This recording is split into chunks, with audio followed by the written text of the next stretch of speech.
యాదాద్రి భువనగిరి జిల్లాలో భారీ నుండి అతి భారీ వర్షాలు కురుస్తున్నాయన్న నేపథ్యంలో ప్రజలు అప్రమత్తంగా ఉండాలని జిల్లా కలెక్టర్ హనుమంతరావు సూచించారు. అధికారులు అందుబాటులో ఉండి ప్రజలను అప్రమత్తం చేయాలని ఆదేశించారు.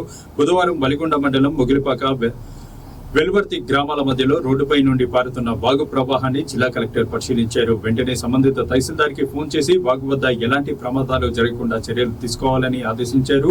ఇరువైపులా గ్రామస్తులు కూడా జాగ్రత్త వహించి వాగు దాటాలని అన్నారు.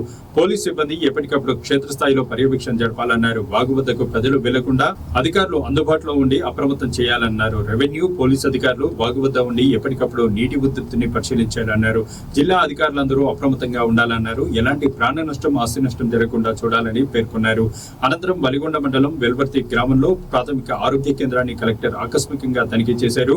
సంగెం వద్ద మూసీ నది వరద ఉధృతి పరిశీలించారు. జిల్లాలో రానున్న 2 రోజుల్లో భారీ వర్షాలు కురుస్తాయని వాతావరణ శాఖ హెచ్చరిక మేరకు జిల్లాలో వరద నీటి ప్రవాహం ఎక్కువగా ఉన్నందున మూసీ పరిసర ప్రాంతాలను పరిశీలించడం జరిగిందన్నారు. వలిగొండ మండలం సంగెం వద్ద కూడా ఉదయం వరకు రోడ్డుపై నుండి వరద ప్రవాహం ఉండడంతో రాకపోకలు నిలిపివేశామని తెలిపారు. వరద ఉధృతి తగ్గినప్పటికీ హైదరాబాద్ లో కురుస్తున్న భారీ వర్షాలకు మళ్లీ ప్రవాహం పెరిగే అవకాశం ఉందని అధికారులందరూ అప్రమత్తంగా ఉండాలని ఆయన సూచించారు.